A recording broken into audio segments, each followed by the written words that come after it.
तीरंदाजी में भारत ने एक और गोल्ड हासिल कर लिया है। आज तीरंदाजी में एक गोल्ड और एक ब्रोंज मेडल भारत को मिला है। वी ज्योति सुरेखा ने गोल्ड मेडल जीता है तीरंदाजी में। तीरंदाजी कंपाउंड इवेंट में उन्होंने गोल्ड हासिल किया है। वहीं अदिति गोपीचंद को तीरंदाजी में ही ब्रोंज मेडल मिला है। तो तीरंदाजी कंपाउंड इवेंट में अदिति को भी ब्रोंज मिला है। तो 2 मेडल्स। सुबह सुबह एक अच्छी खबर, एशियन गेम्स से भारत के लिए एक गोल्ड और एक ब्रोंज वो भी तीरंदाजी में मिला है। दोनों लड़कियों ने कमाल यहां पर कर दिखाया। और कुल भारत का अगर टैली देखें तो अब तक 23 गोल्ड भारत ने जीत लिए हैं। भारत को अब तक कुल 97 मेडल मिले हैं।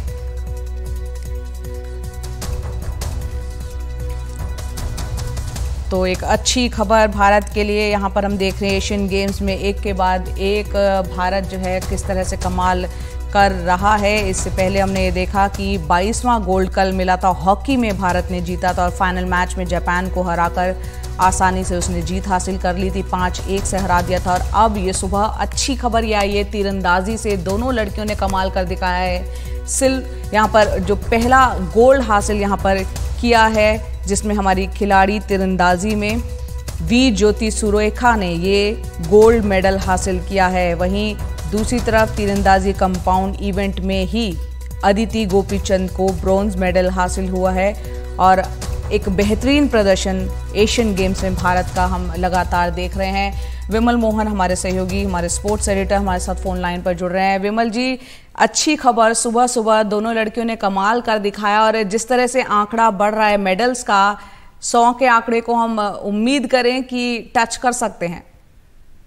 आप बिल्कुल उम्मीद कर सकती हैं और अगले 1-2 घंटे में ये पक्का हो जाएगा, क्योंकि आर्चरी में 2 मेडल आएंगे। जो हमारे बैडमिंटन के खिलाड़ी हैं वो फाइनल में पहुंचे, वहां जरूर आएगा मेडल। हमारे पास क्रिकेट है अगला, जो वहां जरूर मेडल आएगा। चेस के 2 मेडल हैं, तो हो सकता है 105 का आंकड़ा भी पार कर ले। ये बहुत उम्मीदों भरी आज सुबह है। और सुबह सुबह आर्चरी ने ये शुरुआत की है और अभी आधे घंटे में उनका एक और मुकाबला है, वहां भी मेडल की उम्मीद है। तो जाहिर तौर पर 100 अब की बार 100 पार का जो नारा दिया गया था वो बड़ा रियलिस्टिक नारा था। ये हमें भी अंदाजा नहीं था, क्योंकि हमें लग रहा था कि 80 पार अगर जाते हैं तो बहुत अच्छा प्रदर्शन होगा अब तक का। लेकिन कई गेम्स है जहाँ पे आउटस्टैंडिंग आज तक का जो मतलब पहले कभी नहीं हुआ वैसा प्रदर्शन हुआ। जैसे घुड़सवारी में जो ड्रेसाज है, ड्रेसाज में पहली बार गोल्ड मेडल आया, ये अपने आप में बड़ी बात नहीं। डेकाथलन में मेडल आया है। बहुत सारे इवेंट है जहाँ पे शूटिंग में जो सिर्फ कौर साबरा ने वो कारनामा किया जो अभिनव बिंद्रा और गगन नारंग नहीं कर सके। शूटिंग में बहुत सारे मेडल आए, टीम इवेंट की वजह से भी मेडल आए।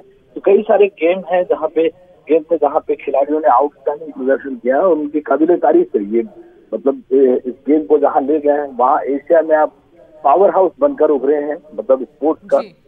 ठीक है, चाइना और दक्षिण कोरिया आपसे आगे हैं और वो पहले भी काफी आगे रहते थे, लेकिन इस बार हम 8वें से 4थे नंबर पर पहुंचते हुए दिखाई दे रहे हैं। एक आध अंक अगर हम नीचे भी खिसकते तो 5वें नंबर पर, और ये बहुत बड़ी कामयाबी होगी, बहुत बड़ी कामयाबी। और इसमें कई खिलाड़ियों के आपने इंटरव्यूज किए हैं, आपने देखा है कि किन हालातों से जूझते हुए, संघर्ष करते हुए वो यहाँ तक पहुंचे हैं और भारत का नाम रोशन किए हैं, गोल्ड मेडल और तमाम मेडल्स जीते और भारत को इस मुकाम पर लेकर आए हैं। बिल्कुल बिल्कुल। और मतलब ये जितनी भी कहानियां हैं जया, हम सब जानते हैं, आप खुद स्पोर्ट्स पर्सन नहीं है, जितनी भी कहानियां होती है स्पोर्ट्स की वो स्ट्रगल से सक्सेस की, खासकर इंडिया में मतलब बहुत कम है जहाँ पे जैसे अभिनव बिंद्रा है उनके पास फैसिलिटीज थी, लेकिन वो उस फैसिलिटीज के बावजूद इंडिया में जो प्रेशर होता है उस प्रेशर से निकलना और उसके बाद कॉम्प्लेसेंट नहीं होना। इस तरह की बहुत सारी कहानियां हैं जहाँ पे प्लेयर वेल ऑफ है लेकिन उसके बाद भी एक अलग तरह का संघर्ष किया है। लेकिन ज्यादातर कहानियां हैं, मेरठ के गांव की लड़की की कहानी है, जेवलिन जो लड़की है गांव में ताने देते थे लोग, कपड़े पर ताने देते थे, घर से निकलने पर ताना होता था। फारूक चौधरी की कहानी इसी तरह है, गन्ने के खेतों में भागती थी, नंगे पांव भागती थी और उसके बाद पहनने को जूते भी नहीं थे। 800 मीटर में रेस भागी, किसी ने देख लिया, डायना आइडल जी ने उनको देख लिया और वो फिर आगे उनका सफर शुरू हो गया कामयाबी का।